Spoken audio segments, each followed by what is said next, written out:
We've enslaved them. If cows, pigs, chickens, turkeys, fish and sheep aren't enslaved, well then what are they? Are they free?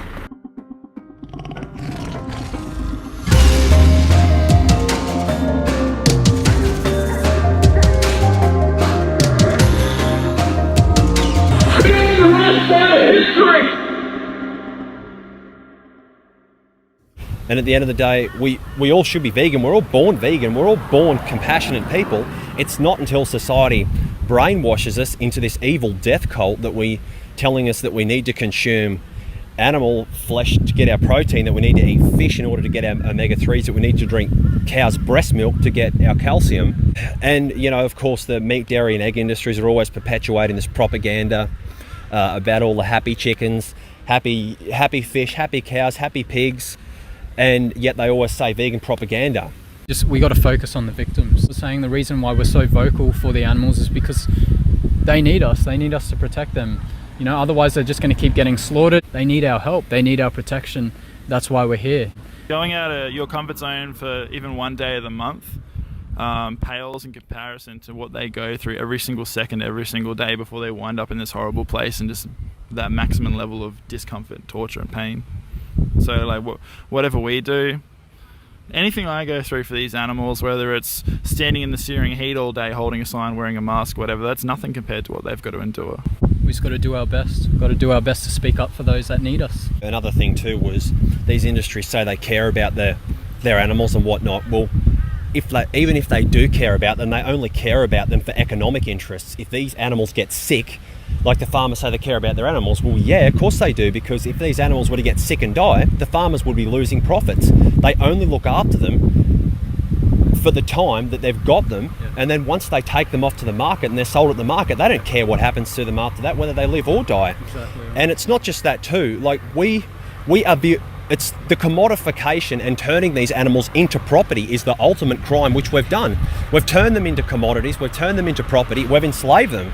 If cows, pigs, chickens, turkeys, fish and sheep aren't enslaved, well then what are they? Are they free to just roam around and do whatever they want, whenever they want? No, of course not. Even if you just look at just the standard practices of animal agriculture, they're inherently violent. For, you know, the examples, calves, this is just the standard practices of animal agriculture. Calves are separated from their mothers on every single dairy farm, no exceptions. Yeah.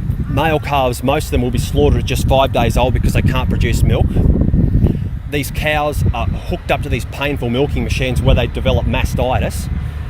And male chicks are thrown into a big blender where they're grinded up alive, fully conscious, across all egg production, whether it's cage-free, barn-laid, free range or organic. Yeah, it doesn't matter where they come from, they all end up in a slaughterhouse at the end of the day. It doesn't matter how kindly they were treated, they still can't fight back, they can't run away, their day to death's predetermined, all of their babies are taken away from them, or they've been removed from their mother, and they end up in a slaughterhouse where they do get killed before they're even a quarter of their natural lifespan, and that is barbaric and unnecessary. So that's why you be vegan now, and as soon as you be vegan, it's really up to you to please become an activist. Being vegan is the least we can do. People, especially vegans who haven't done activism before, but it's like you think of those times where you're frustrated because your friends and family are still contributing to these industries.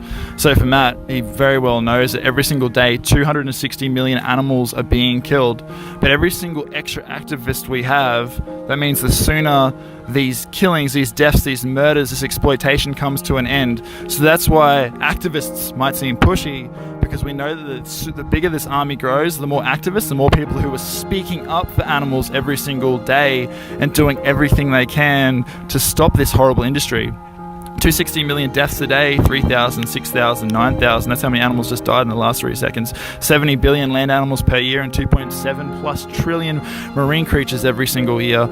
So when people might come across offensive or pushy or whatever, it's because we just want to save animals now, not in 20 years, not in 10 years, now. We need it to happen as soon as possible, because the sooner the world goes vegan, the more lives we save.